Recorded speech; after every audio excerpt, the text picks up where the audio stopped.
EMS TV के सभी दर्शकों को सनत जैन का सादर नमस्कार।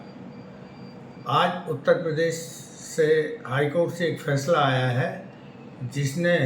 उत्तर प्रदेश की राजनीति में तूफान पैदा कर दिया है। और उत्तर प्रदेश हाई कोर्ट ने 69,000 शिक्षकों की भर्ती को निरस्त कर दिया है और अपने फैसले में लिखा है कि आरक्षण नियमों का पालन सरकार ने इसमें नहीं किया था, जिसके कारण यह परीक्षा निरस्त की जाती है और उत्तर प्रदेश सरकार दूसरी परीक्षा आयोजित करके और आरक्षण नियमों का पालन करे। इस फैसले के आने के बाद उत्तर प्रदेश की राजनीति में बवाल मच गया है और यह बवाल मचने का एक सबसे बड़ा कारण ये भी है कि योगी आदित्यनाथ के जो विरोधी उन्हें हटाना चाहते थे, उनके लिए यह एक बड़ा ब्रह्मास्त्र हाई कोर्ट ने उनके हाथों में सौंप दिया है। हरियाणा के पूर्व मुख्यमंत्री ओम प्रकाश चौटाला को 10 साल की सज़ा हुई थी और यह सज़ा 3206 लोगों की हरियाणा में जो नियुक्ति होनी थी उसमें आरक्षण नियमों का पालन नहीं करके और उन्होंने जो गड़बड़ी की थी, उस गड़बड़ी के आरोप में न्यायालय ने उन्हें 10 साल की सज़ा दी थी और उन्हें सज़ा काटनी भी पड़ी। तो जैसे ही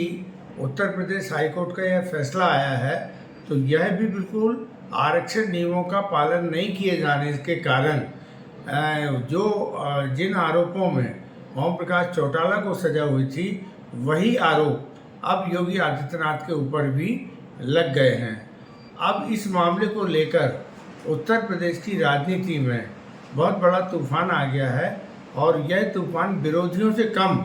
सत्ता पक्ष के लोग भी इसमें शामिल हैं। केंद्रीय मंत्री अनुप्रिया पटेल ने इस फैसले का बड़ा सम्मान करते हुए और इसके जो आरक्षण दिए जाने की मांग की है। वहीं उत्तर प्रदेश सरकार के उप मुख्यमंत्री केशव प्रसाद मौर्य ने उत्तर प्रदेश हाईकोर्ट द्वारा जो फैसला दिया गया है उसके बारे में कहा है कि यह एक स्वागत योग्य कदम है और आरक्षण के आधार पर पुनः नियुक्ति हो। अब ये तो ठीक था, ये भाजपा के लोग हैं जो इसके विरोध में उठ खड़े हुए हैं योगी आदित्यनाथ जी के।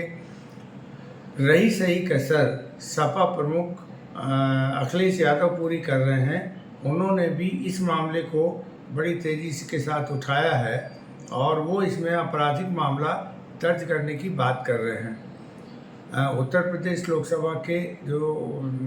चुनाव हुए थे, उसमें उत्तर प्रदेश में बड़ी करारी पराजय का सामना भारतीय जनता पार्टी को करना पड़ा था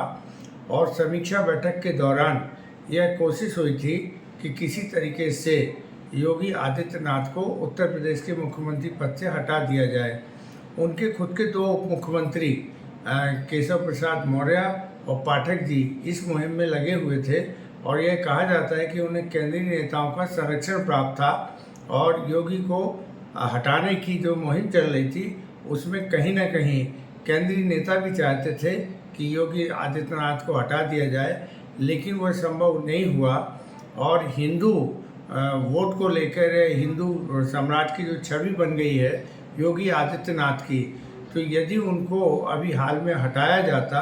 तो जो उत्तर प्रदेश में 10 विधानसभा सीटों के उपचुनाव होने थे उसमें उसका असर हो सकता था। तो केंद्र ने ये मामला कुछ दिनों के लिए शांत कर दिया था और सभी ने अपनी अपनी तलवारें म्यान के अंदर डाल ली थी। लेकिन उत्तर प्रदेश हाईकोर्ट का अब जो फैसला आया है वह फैसला एक हिसाब से एक विस्फोट उत्तर प्रदेश की राजनीति में उसने किया है। इसको योगी आदित्यनाथ कैसे संभालेंगे ये कहना बड़ा मुश्किल है। लेकिन चूँकि हरियाणा के मुख्यमंत्री को सज़ा हो चुकी है और आरक्षण के नियमों का कड़ाई से पालन करना जरूरी है, यह एक संवैधानिक व्यवस्था है। तो यदि इसका उल्लंघन हुआ है और यह बात उत्तर प्रदेश हाईकोर्ट के जजमेंट में सामने आ गई है, तो निश्चित रूप से योगी आदित्यनाथ की मुसीबतें दिनों दिन बढ़ती ही चली जाएंगी और वह कितने दिन अपने पद पर बने रहेंगे, इसको लेकर अब उत्तर प्रदेश में अटकलों का दौर शुरू हो गया है। नमस्कार।